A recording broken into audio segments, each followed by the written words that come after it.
I'm really curious to see what you think about this recent interest in intelligent design. And what I mean by this is Stephen Meyer, who runs the Discovery Institute, wrote a bestseller, Darwin's Tao, one of the pioneers in the intelligent design movement. And for years, there were some that turned their nose up at it. And this is like pseudoscience. Even if you go to the Wikipedia page that someone's hijacked for Stephen Meyer, it uses the language pseudoscience. But recently, in 2021, Meyer wrote Return to the God Hypothesis. But it's just been within the last couple of months here that he was on Joe Rogan and he was on Piers Morgan. And the interview with Piers Morgan is remarkable. You find an unlikely ally, seemingly, in Piers Morgan, who is really taken by the scientific evidence and the implications that they have for theistic beliefs. So I don't know if you've seen either of those, Meyer on Rogan or with Piers Morgan, but what do you think about how do you account for this renewed interest and excitement? Well, number one, this is the kind of dream coming true right in front of our eyes that we in the intelligent design movement, I kind of function as the, let's say, the unpaid historian. I've written a 2-volume history of the intelligent design movement. Doubts About Darwin came out in the early 2000s, and then Darwin Strikes Back, to get the kind of the fight against us that emerged in the first decade of the 2000s. And I've just been shocked in a positive sense because we're used to being attacked and minimized and our message distorted. But it's like finally here and there, beginning in about I think 2016, a major conference took place in London, the Royal Society, the number one and most esteemed older scientific society in the world, was tackling the question of what will replace Darwin. What is going to have to come in to save Darwinism, which is falling apart in front of us?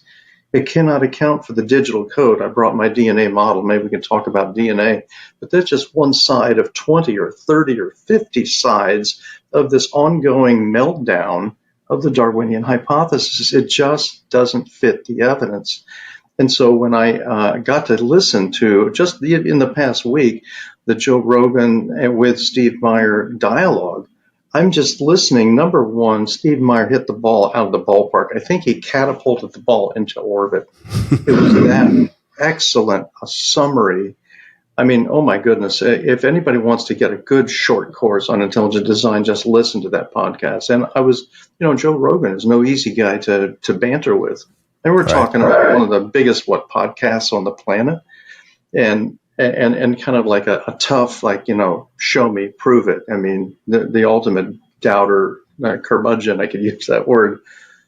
And then I haven't had a chance. I've been trying to finish the rewrite for Discovery Institute of a book that Dr. Gills, the famed eye surgeon, I did on epigenetics. So I've been working 24/7 on that. But the Piers Morgan, from what I've read summaries of it, and it just sounds like a turning point.